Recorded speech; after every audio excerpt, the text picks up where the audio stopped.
your audio in? Hey there, theater makers. I'm sorry. It is So I with Hannah Williams, the producer of Theater's Not Dead, double checking with me that my audio input is correctly so in. sorry. So thank you for checking. I was doing my regular stuff. This may be the perfect example of exactly how our everyday conversations go. It's just Keyanna making silly mistakes and Hannah asking in a very patient tone of voice, Wait. "Are you sure you've done everything I just like correctly?" to double check. Because it's an easy thing to not do. I do it. Thank you, Pim. Pim says classic Hannah, and boy, isn't that true. So yeah. Yes. So Hi. good. Hi, Hannah. Theater How makers. are you? Hi, Keyanna. I am here this morning, and that is the highlight of my day. I can already call it. How are you? I'm good. I'm good. You know, I was telling Hannah before we went on air, I'm not in love with my eye makeup today, so that's just like the thing that really, like, the straw that broke the camel's back. I'm not in love with these fun fluorescents, but we work where we are in these modern times. And you're working literally where you're working. I Yay, am job. literally at work. Yay. You're in the home office. Yes. The quote-unquote Yes. home office. Yes. Everything's a home office if you believe. That's what I learned last year. I don't think that's a question for today, but... Oh, I wish it was. I do. We answered it. Can we make that some merch, though? Anything's a home office if you believe hard enough. I know people who live and die by that mantra, okay? It's fine. Everything's fine. You're right. Welcome, theater makers, to Theater's Not Dead Season 3. This is our lovely host, Keyanna, and I am Hannah, producer of Theater's Not Dead. I'm not usually on, but we're on today to kick off the season and talk a little bit to you about whatever you want to talk about. We've got some questions that we pulled from Instagram and Facebook, and if you're in the chat and have other questions, throw them at us. We'll be here for the next hour-ish. That's me doing Keyanna's job. Hey there, theater makers. Yes. I can't do the tagline. Yeah. I'm so excited that Hannah was able to do the intro because I'm the worst host ever, in case no one's realized this yet. And I forgot to welcome everyone to Season 3! That I take responsibility for that. It's fine. Anyway. Fine. I also don't know why I'm so nervous to have you on the show. It's the third time I've been here, so I don't know either. You were guest one on camera for Season 1, and now you're guest 1 for Season 3. Literally nothing changes. I'm so excited. Yay. Okay, so we have two things on our agenda today. We have all of these lovely questions that people have sent in to us. Thank you, viewers. And then we also just kind of wanted to reminisce about like how the first two seasons were. Give people a little bit of a behind the curtains look for last seasons and how we're feeling about this upcoming season. Which one do you want to tackle first, Hannah? You know, let's kick off those questions. We're in a silly place. Let's just roll with that for a while. Let's just keep the mood going. I love that. Let's keep it going. Okay. I'm gonna scroll through. Part of me said I should do this in order that they were sent, and another part of me thinks, no, you should pick them in random and hope you don't repeat any. Do you have a hat you can draw from? If I was smart, I would have like written them all down and then put them in a cute little jar to pull out. But as per usual, Keyanna's doing everything last minute, and it's totally fine and oh so swell. Okay. Woo doo doo doo doo doo doo. So this is me still scrolling because I thought I had saved these photos in a better place. Quick, Hannah, buy me time. But I can also pull up the thing. And I'll edit this. Oh shoot. I am going. Where are the questions? We're doing really well. We're doing so. Please hold. Well, my plan... Okay.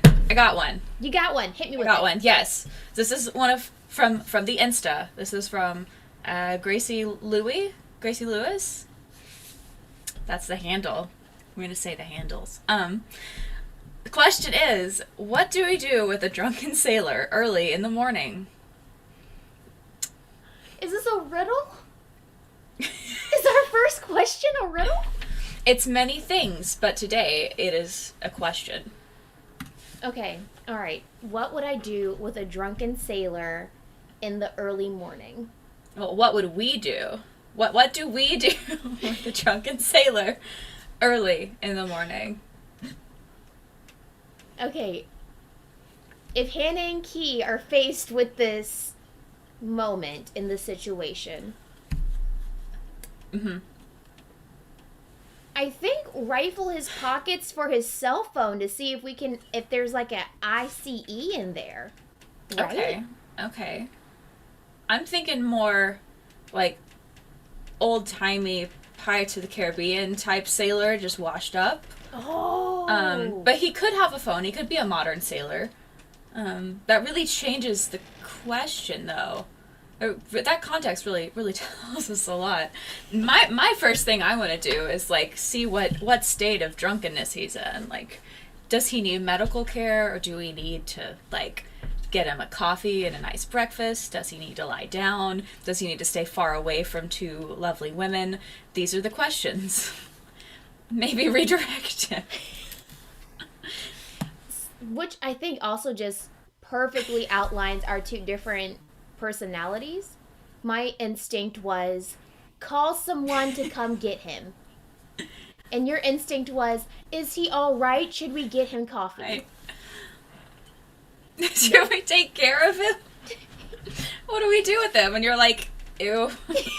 I don't want a sailor. No. And I should listen to you in this situation, I think. Next question. Do you have one?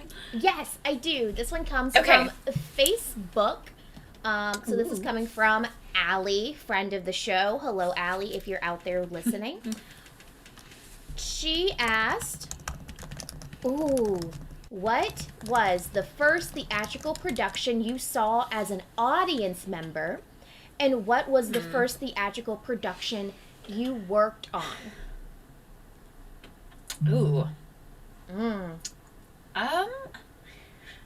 I know when I was growing up, my dad ran sound at the high school, the local high school for musicals. And when I was really, really little, I would go to tech rehearsals with him and just sit in the booth and watch. And I remember every time the director was yelling at them, I was like, wow, I want to be there. It looks so fun to be yelled at, or be yelling, I guess, since I directed now.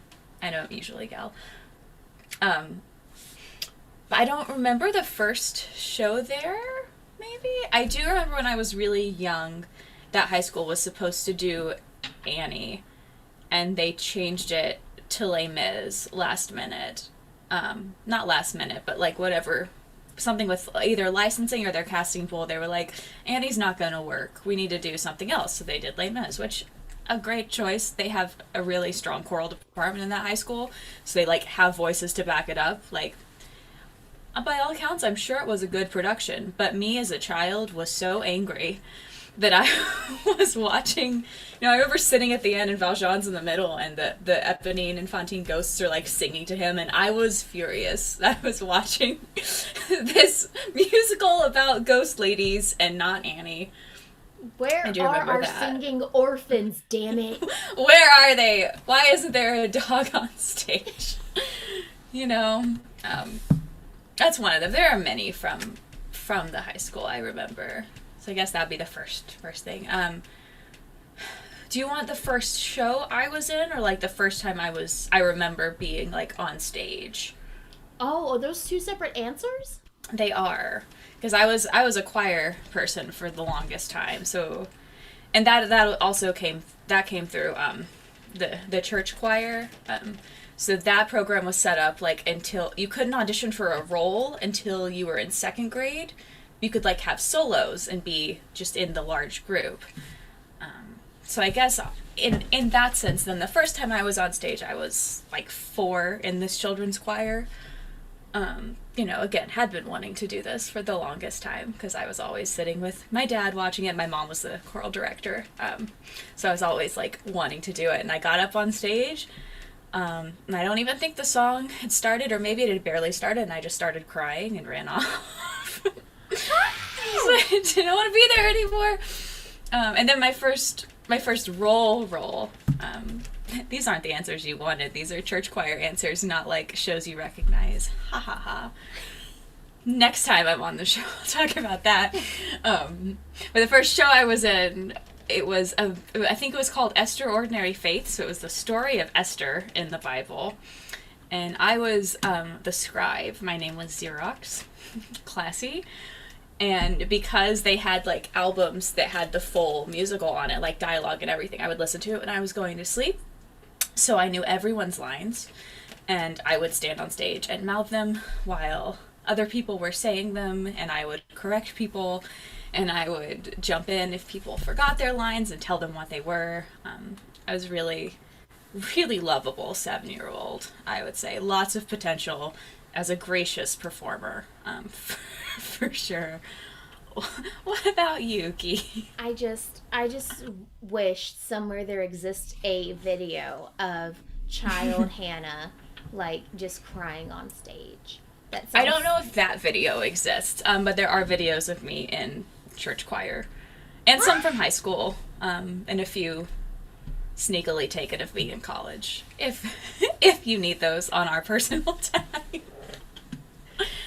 So good. So good. Do Coffee Premium and get subscribers that get content of me performing they will never see again. No. Key, answer the question. No. Okay. Oh gosh, this is me revisiting the question. First show I ever saw. I'm not gonna count the weird high school performances that my sister was in. Okay. Because, well, maybe I will. Okay. TMI, so I hope my sister isn't watching, but... I hope she is. She had a crush on a young man who was in the theater department. So, she was going to go see the high school edition of Noises Off, of which he was love starring. Noises Off. So... I don't know if this is like my first show I've ever saw, but this is definitely like one of my earliest theater memories. Mm-hmm. So we're going to this show to see this young man in this show. And I'm just like, middle schooler me is so tripped out where it's like, it's a show within a show, but the show we're watching is what's happening backstage. Oh, this is so cool. No one's ever done this before. So that, I will say that's probably one of the shows that made me excited for theater. Was this and like now that I look back on it, it's kind of shitty. Oh. But middle school me was so into it.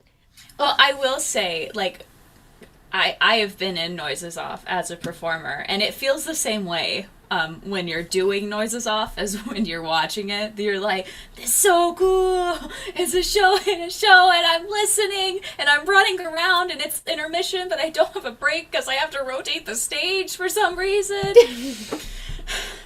I remember, I think it was, I don't remember the character name, but one of the two main couple guys, like every time we had a break, he would just run and put his head in the freezer in the green room until it was time to go back. We were just sprinting in circles around this tiny stage, because once Act 2 gets going, it just rolls.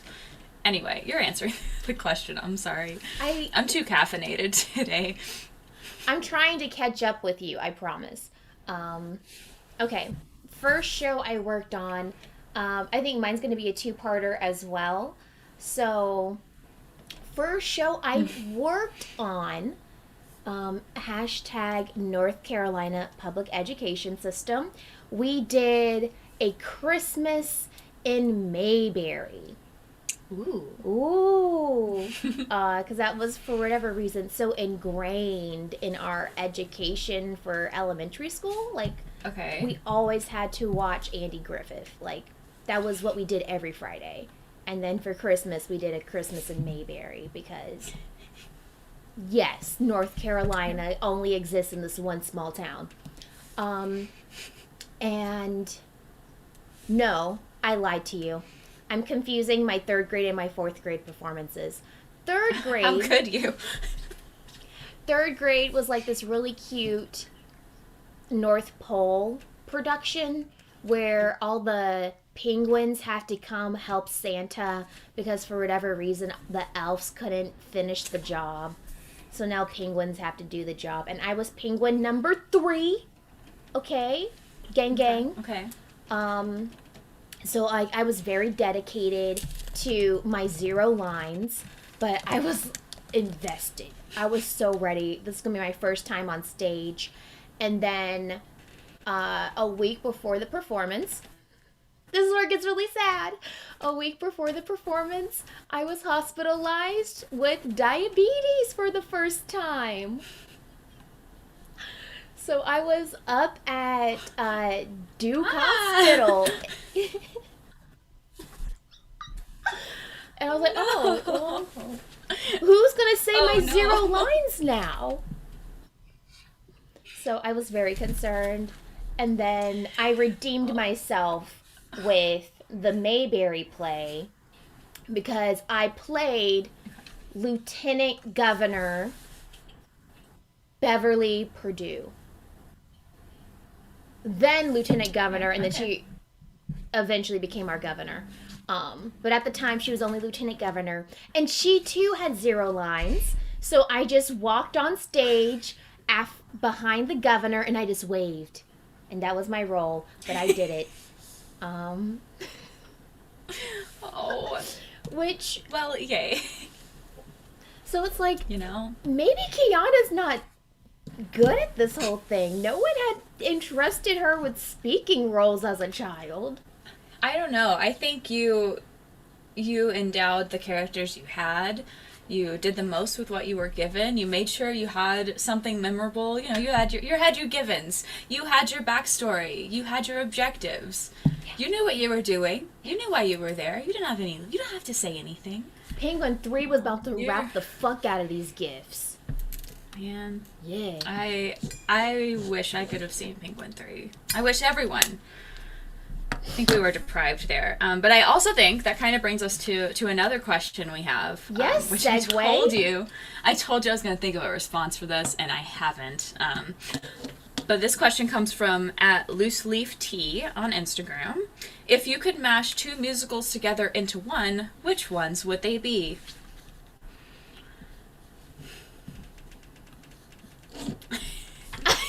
Silence. It's a hard one. Okay. Oh. I'm just making noises at you right now. I'm sorry. What if Catch Me If You Can, right? Okay. Had an alternative ending where he goes, because he goes to law school. This is an established thing. Like, in the show, he goes to law school. Legally Blonde / Catch Me If You Can. He meets Elle Woods. Okay. You could throw him into the Harvard variations. Yeah! Oh my god. And, like, everyone's got their different lines going around. We could throw him in there. Yeah. And it's just underneath the track for the Harvard variations, you can hear the melody to Live in Living Color. Okay. I think it would fit. I think, I think Mr. Larry O'Keefe's got some nice his music modulates enough that I think you could throw in some Catch Me. I don't remember the Catch Me composer right now. Oh, same. Oops. But just going based on themes or locations, I think we can make this work. Hannah, have I bought you enough time? I don't. It's like I kind of want to go with ones that already have the same themes because I feel like they'd match easily. But it's also like go with things crazy different. Just to do it. And then there's a part of me that's like, these are pieces of art. You can't mash them. It's like being a jerk about it. I don't know. We could play with something complicated, like take a Sondheim and a Jason Robert Brown and like smush them, which would just be a pianist nightmare. I guess now most pianists are like, yeah, I know how to play this because it's standard, but a little different in the before. But yeah, I don't know. What if you were doing like Into the Woods, and then every time we had the baker and the baker's wife in a scene, you could throw in like last 5 years. Just completely different love story. It's fine. Just play with their relationship because it's a mashup. It doesn't have to be fully both. Fair. I don't know. Let's make Act 2 of Into the Woods more upsetting.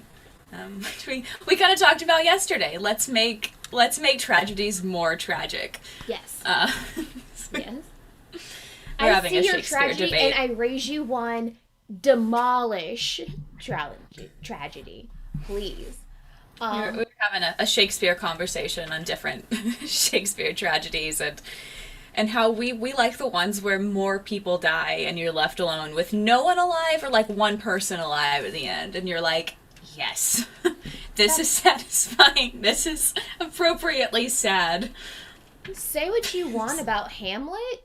There's just something so cathartic about when that like one dukish guy comes in at the very end and looks around like, what the fuck happened? Because that's what the audience feels like. The audience is like looking around like the escalation of this this situation just like went. And I was telling you yesterday, like same thing for King Lear when the one guy has been like banished and he's worked so hard to come back to be with his father who's by this point blinded and dead, and he just walks on the scene of Cordelia's dead and Lear is dead and his brother's dead and everyone's bodies are just around and he's like and it's over. Pym says the prince. Yes, that is the prince in Hamlet, I believe. We need to brush up more, but we were talking about it. Here's a light-hearted question also from @GracieLouie. What kind of sock is the best? The low-cut ankle, a regular sock, I think crew cut is what she implies here, or a knee sock? I did go through a knee sock phase, like in high school, which was, late 2000s, I don't know. So, like, everyone had some sort of knee sock moment there. Now it kind of depends for me. I will say fuzzy socks are my sock of choice whenever possible. But then it just depends on the shoe. I wear Keds a lot, not gonna lie. I remember when I bought my last pair, it was 2 years ago now, and I was in the shoe store and I was checking them out and the cashier was like, oh, I didn't know these were back in style. It's like, oh, they're not. I just wear them. But if I'm wearing those, I want like a crew cut, but I like taller socks if I can wear them. But I like how they feel like going up the leg a little. They usually have fun designs on them, I don't know. You seem to disagree about socks. Ankle socks all day, baby. I mean, like ankle socks if I'm like at the gym or in a booty or a flat shoe. But like if I'm just hanging out in socks, I don't want ankle socks. I get cold really easily though. So like I am like bundled. I don't wear socks, right? So the idea of me having to wear socks, I want them to be as minimalistic on my body as possible. Do you ever do like the half socks? I tried them. They always fall off. I was like, I think I'm too aggressive a walker because they never stay in place. I don't know. But I used to also have because I used to dance, so I had a lot of those like dance socks with the portions Right. cut out of them. Those worked just fine, but people said I couldn't wear those in my day to day life. So, also, they're mad expensive. I can't afford to wear them in my day to day life. True. But I will say that I wore, again, my fuzzy socks with my ballet slippers or jazz shoes or my characters many a times in my degree program because I was in Illinois and it was cold. And I was like, not a dancer first. Next question. I wanted you to like that and you did not. This is from a friend of the show, the director Amanda. We love director Amanda. How did you come up with your series, Keyanna?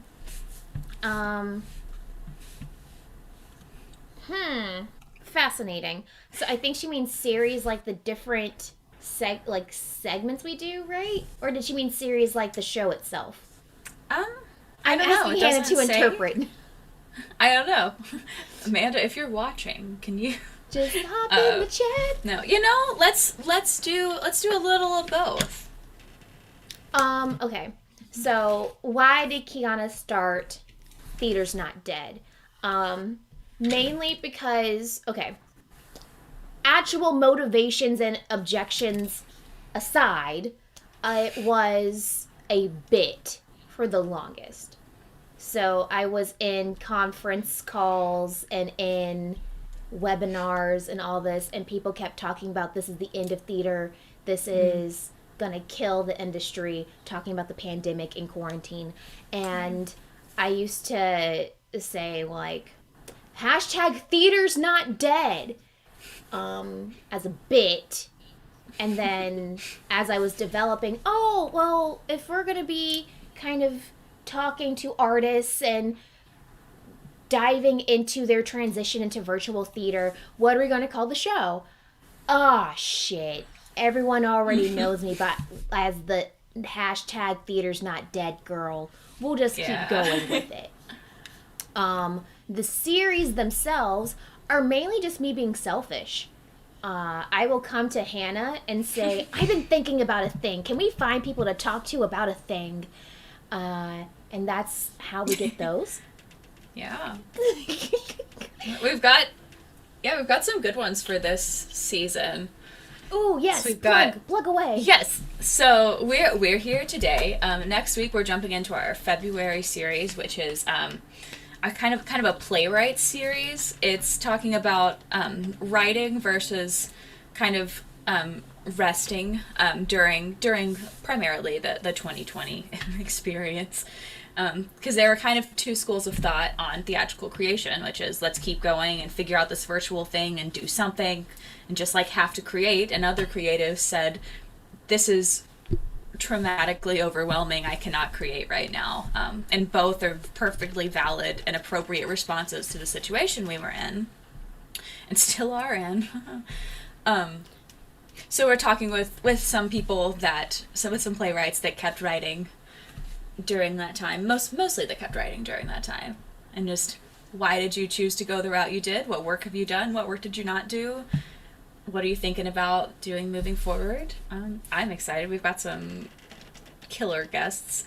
We will plug a little later in the week, but they're all confirmed and ready to go. I'm gonna poop your pants because that's so exciting. And then in March, we're going into a series talking to members of the team for the production of Othello that Women's Theatres Festival is producing right now, which is going to be pretty exciting as well. We're talking to like the director, going to talk to a couple of actors, hopefully some others. I realize I started saying who we were talking to and we haven't formally asked these people yet, so don't quote me on that. But that's the plan, and it's going to be super exciting. To be fair, the director has been on this show before. Oh, so whoever could it be? I'm pretty confident we can get her back. She said yes before. She said yes before. So just maybe. I'm just going to poke you and say that April's a mystery. Wait, what? Yes. Yes, February, March, April. April April is a mystery. So I don't subscribe. know if it's a mystery. Do you want it to be a mystery? Oh, I'm telling people go subscribe to our coffee page where we're going to reveal what Okay. April is. Okay. You should subscribe to the coffee page. I'll drop it in the chat again for you. This is really exciting because as producer, I'm usually the one on the YouTube just sitting back and listening, and it's hard to do both jobs, but not as hard as Keyanna, who has to stream this and host it every episode. Oh man, could you imagine if this ever grew into more than 2 people? What a life that would be. What a great life. Enough about that. Subscribe to the coffee page. We've got different posts that go up there about what we're doing in the future or right now. Future. Which you can also see like on Facebook or Instagram, but the coffee page does have different ways you can support us if you're so inclined with monetary business, which we're doing to raise money for different production goals we have. Right now we're raising money to get a new webcam for lovely host Keyanna. But also on the coffee we have the blog Key Thoughts. So Keyanna every so often will post a little thought blurb so you can have access to that on coffee. And I believe we upgraded our coffee subscription so you can get another layer of like fun exclusive content of some T&D stuff. Yes. We also have our Teespring merch store that you can find the link on through our coffee page. So you see like Key says "Hey Friends" all the time. You can get a little "Hey Friends" hoodie. That is my personal favorite item currently in the store. We also have some logo items like little logo mug, logo socks, tall socks, Key. Tall T&D socks, not crew T&D socks. Oh, and we're gonna add some quote merch soon as well. Yes. Very excited. Hannah Williams, all the plugs. Thank you. We're not just here for fun. No. Hannah said business. But I'm going to dive into the next question, which is in fact not a question at all. Oh. At Mickey Marvel says, Okay. rant about Lore Olympus for a moment, please. Heart emoji. No. Okay, Hannah. It's all you. Have you heard Mickey and I talk about this before? I have not. Okay. All right. So there's this thing called Webtoons. Sponsor me if you ever see this video. Thanks. There's this service called Webtoons where essentially people can post their own like comics, like their own original comics, and some of them get picked up by the company to become featured. So this is one of those cases where it is this woman, I believe she is New Zealand based, and she said, "Oh, I'm going to retell the story of Persephone and Hades, and I'm going to do it kind of like a modern, like, rom-com type of vibe." And it's so good. It's so good, and my heart is aflutter, and I think the rant part comes in because, like, I'm trying to figure out how many spoilers I can do on this show right now. But, like, we're to the point now in their relationship where it's like, wiggle, wiggle, wiggle, wiggle, wiggle, wiggle. And now, as an audience member, I'm kind of just like, just be together already. So we're at that point in their relationship where extenuating circumstances keep them from, like, being in a real relationship. But, like, they both want to be in a relationship with each other. And Sure. The classic wiggle, wiggle, wiggle. you know what I mean. I do. That sounds So- interesting. I might look into it if you remind me. I am It sounds interesting. I'm a mythology junkie. Fun fact about me. I just love me some mythology. So the fact that it's a modern take on a classic piece of mythology, plus featured in it, all the subplots of the show are other myths. So, like, you have the Metis subplot, and you have like the Hera slash Zeus subplot, Okay. and like Poseidon always has a bunch of babies with him. It's a good time. Just always some child is with him all the time because he just keeps making babies. I love that part. So thanks, Nikki, for asking me to rant on Lore Olympus because I could do this all day long. But we're gonna keep it pushing. Do do do do do do do. Do you want to ask a question or should I keep it going? Do you want to stay silly, or do you want to go to a serious one? We can do serious. Okay. So this is also from the wondrous director Amanda. How do you know that multiple artists you choose for one session will be a good match? So if you're a fan of the show, for a lot of season 2 and some of season 1, we did interviews that were multiple creatives talking to Keyanna. And they're often creatives on or of different projects or different fields, or sometimes the same field but different projects, or projects, different fields. Anyway, you get the point. But lots of people together talking about something. So where did all of the people at once idea come from, and how could we go about pairing them? It wasn't until this question was asked that it occurred to me we were lucky. Something could have gone wrong, right? Because we did put strangers on a Zoom call and said, talk about your craft. Yeah. So the general answer to this question is I do believe overall, always exceptions, but overall, when you ask theater people to talk about what they love, they're going to be respectful to each other because we're all doing the same thing and we're all working towards the same goal, which is to not be dicks, right? And again, there are exceptions to this. I acknowledge that. On a more specific episode by episode, we did try to match people who at least would have something in common, i.e., they're all playwrights or they're all working on Occupy the Stage. And then you had people that I mix matched for Women Doing the Damn Thing, which was really just a shot in the dark. It was more so Keyanna saying, I adore Camille Thomas and I adore Monet Marshall, and wouldn't it be the coolest thing if they met? So, one, I think people have a certain level of respectability when they're on camera and they know people are watching, so I entrust that no one's going to go too off the rails. And then two, a lot of these pairings was I enjoy both of these individuals and I think they'll enjoy each other. Like Jessica Fleming and Rebecca Jackson Artis. Oh, I lived for that episode. It was so good. They were just bouncing off of one another and it was so good.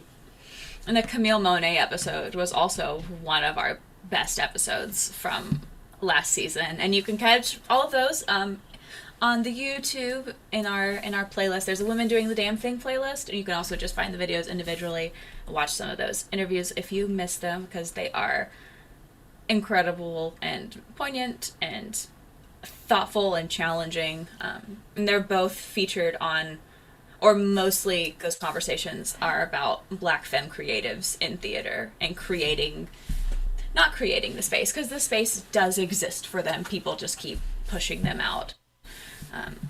And their opinions on that, and there's some pretty freaking good conversations. The whole Women Doing the Damn Thing series is just like fire. What I am so scared of, talking about like plugging future T&D stuff, what I'm so scared of is that our February series, Writing in a Pandemic, is going to be our next Women Doing the Damn Thing, where yes, we have our set number of guests for the month, and then we're going to realize halfway through that there's too many people we want to talk to on this subject, so we're just going to keep extending it and extending it and extending it. I'm not mad at it, but like if it happens, my poor sleep schedule.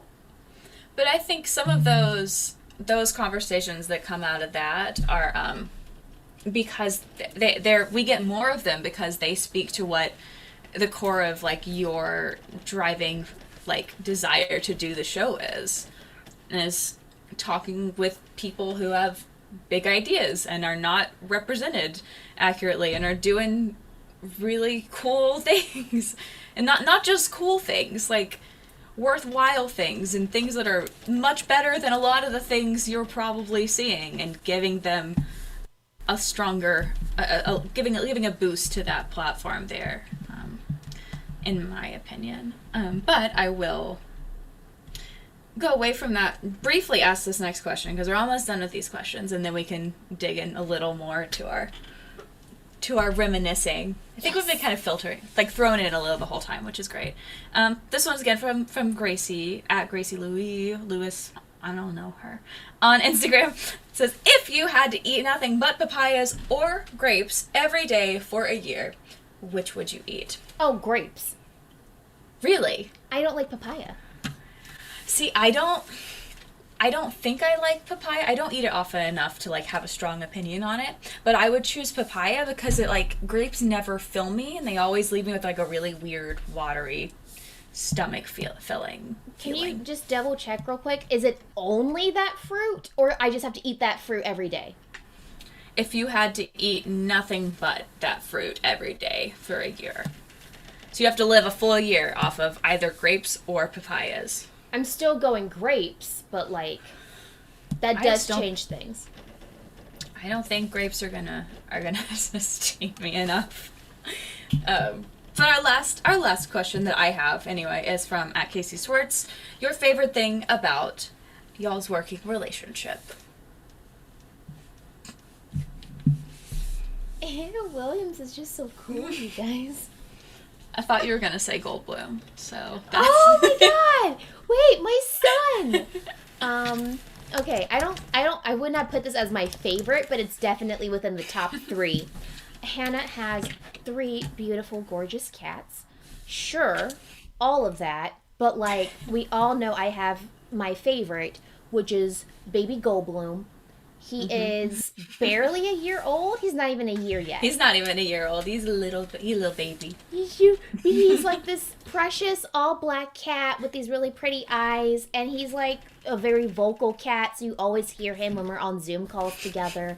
And he never wants to leave Hannah alone, so he's always in the frame somewhere. And he's just so precious. He's such a good boy. I will say he's not all black. He does have like little, he has silver furs like throughout him. Because he kind of, we think he's a black on black tabby. Like long haired, so he's got like different like black stripes on him. But he looks all black. Anyway, just to make you love him more. He's gorgeous. That's not Keyanna's actual favorite thing about me, but it is a constant in our lives. A similar vein, one of my favorite things about Keyanna is how we don't see her family on Zoom calls, but I know sometimes other people are around, and she's like, it's just me. it's great. Alone. I'm alone. Like me right now at work. No one's here. No. I'm alone here. Absolutely not. There'll be like a whole hand will pass me a plate of waffles, and I'm like, yep, living alone. No, I made these myself. In all seriousness, I think, again, I'm not going to ping any as the top, but like definitely top 3 is Hannah's patience.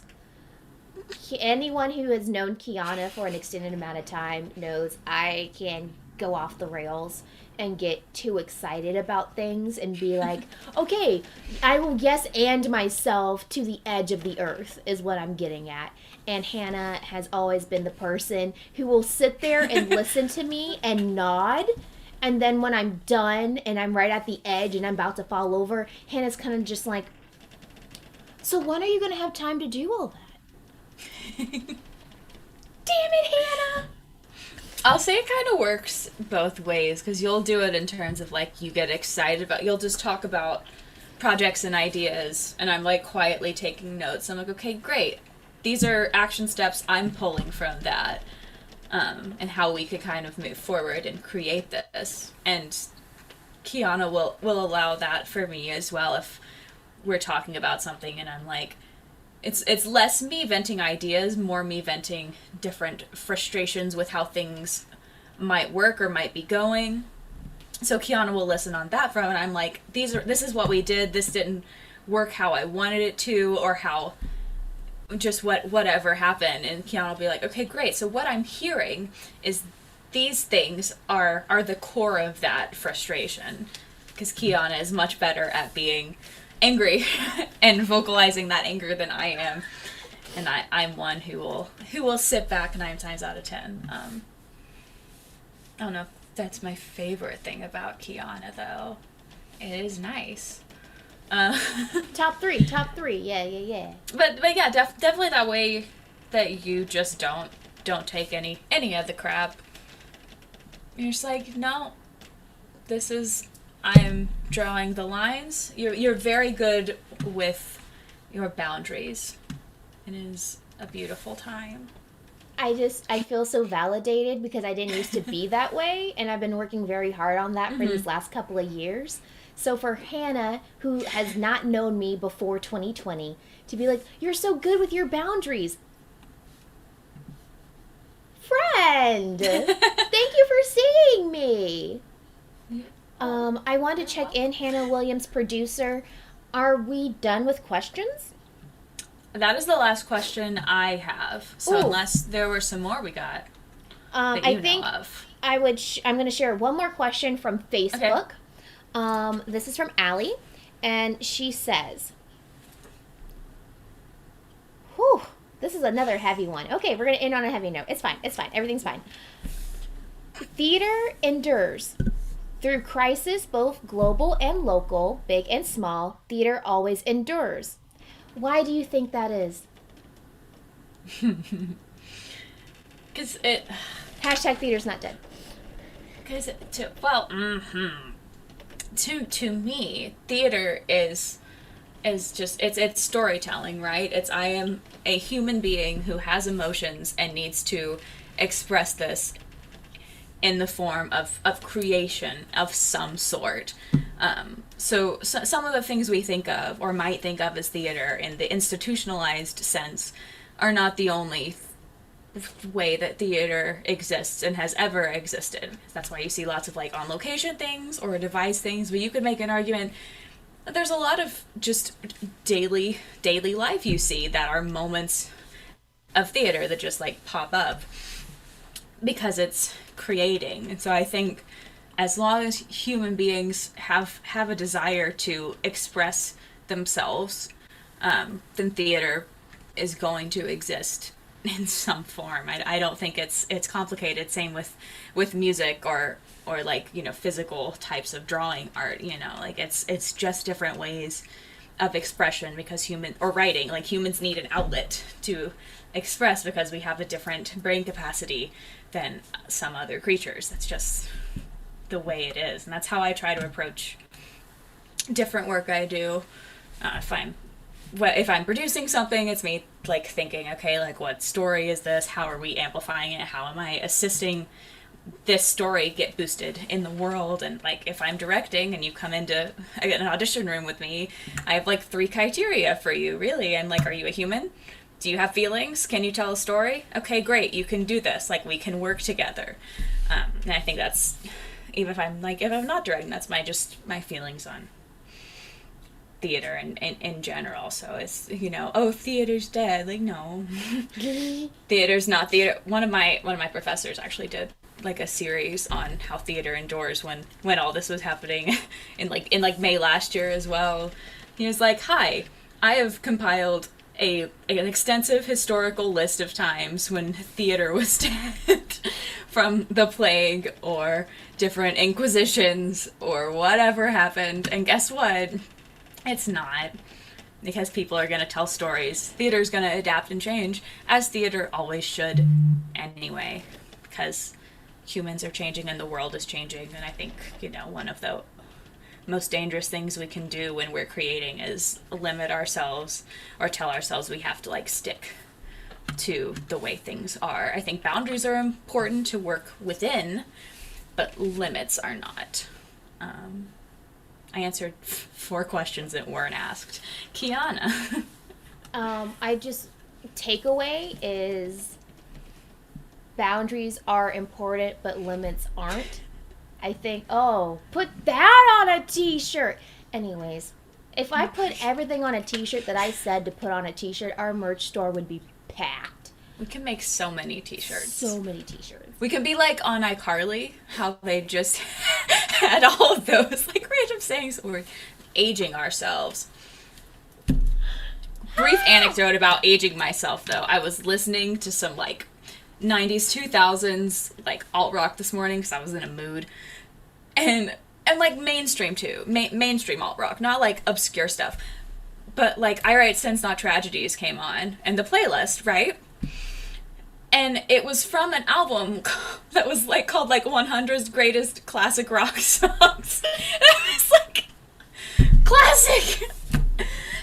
Anyway, you got to answer this question, but that's been around my mind all morning. I was like, I need a different playlist. This is first of all, rude. I'm so offended. Second of all, I did have to explain to a young person who Jay-Z was, and after a while, I realized they're only going to know him as Beyonce's husband. So, if we're just talking about aging ourselves, I had to have that conversation with a 13-year-old. So most of my TikTok For You page is people talking about how side parts are out of fashion or discovering who Susan Egan is. Okay, back to the question, because you're just making me upset. The feelings. Anyway. I believe theater endures because it's like, okay, I forget old dude's name. Sorry, Mr. Ambrose, my high school psychology teacher. I thought it was like some old dude you didn't know. I was like, you don't need to remember some old man's name. Well, I'm apologizing to my psychology teacher because I do not remember the name of this psychologist. But like the hierarchy of needs, right? Like Sure. And community is on that, and theater is how a lot of us get that need met, right? This idea of storytelling, rather that is to a group of strangers that paid $20 to sit in an uncomfortable chair, or to your family at Thanksgiving. We need storytelling. We need to communicate our past experiences and our memories so that we remember them, and so that we foster deeper connection to other people. So theater will always be something that we physically need, right? Like, people who are isolated do not do well. Hashtag quarantine, right?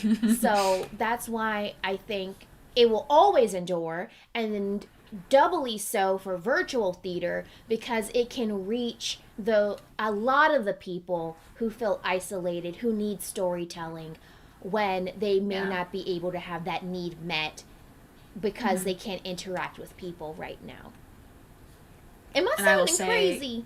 No, I will say one friend of the show, Abby Davis, in the chat has said Maslow's hierarchy is what you're talking about. Thank you.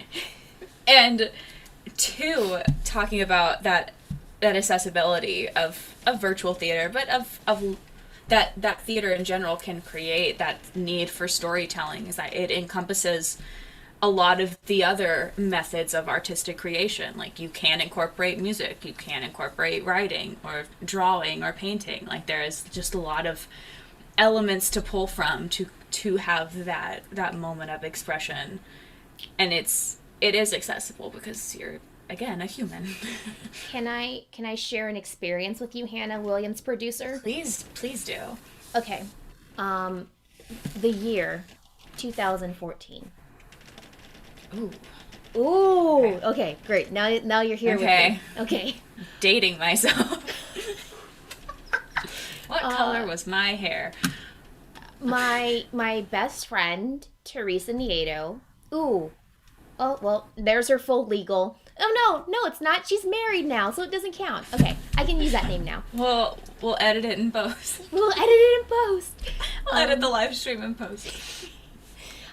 It is my best friend and I, and we are co-directing Little Shop of Horrors, which for a underfunded high school theater program is a very large undertaking. So, Yes. what ends up happening is that we are now, speaking of the collaborative aspect of theater, the workshop class built our set. So, shout out to them. And then we had the chorus teacher come in and like teach our cast members vocal warm-ups and like how to actually sing and not just yell words on beat. Is We that had not? Is that It's not what you singing? do? Am I doing this wrong? My degree a lie. So let's see. So we had shop class, we had the choir teacher come in, the art class came and painted the set once it was built. We had some of the dancers come in and be like just extra ensemble. So I speak all of this to say when we are building communities, we're not just talking about these academic theater Shakespeare analysis types. We're talking about like carpenters and painters. And I was 18 when I learned how collaborative the theater process can be when you ask for all hands on deck and people who have never seen a theater show in their life can come in and take part and feel invested in what you're creating. So I try to let that be one of my principles as a director, as a theater maker, as a human being. And I think it shows through T&D, and I hope it shows through my other work. I say all that to say we have literally 2 minutes left. Hannah, do you want to do all the plugs again, or? I was gonna say that I agree with you there and how like theater is an equalizer or can be an equalizer in so many ways in my opinion if you approach it correctly and openly. And it's just I think it's I don't think art should have as many barriers as we might be used to it having. Are you saying we shouldn't gatekeep theater?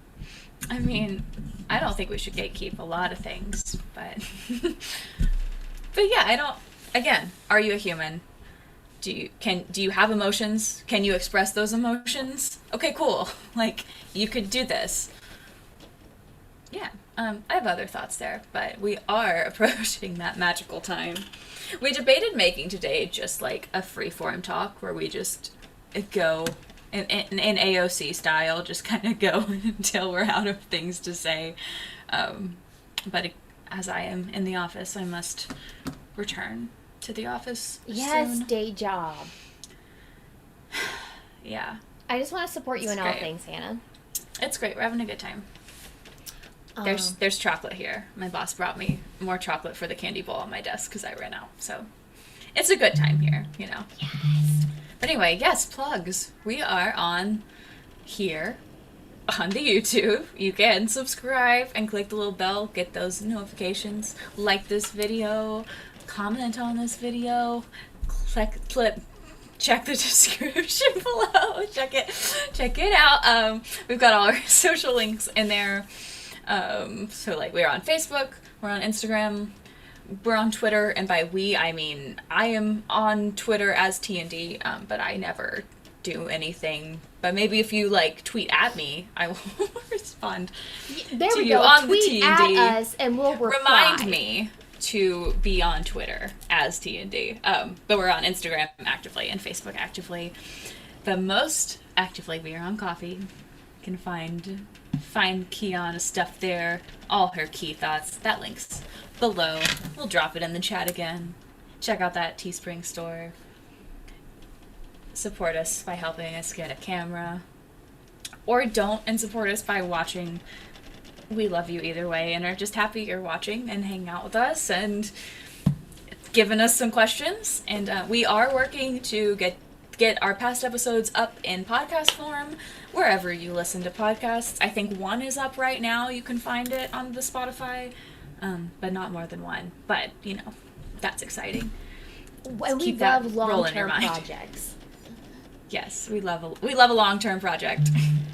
Last but not least, we want to hear from you. Yes, you, theater makers. So be sure to email your stories about virtual theater or your favorite memories about in-person theater.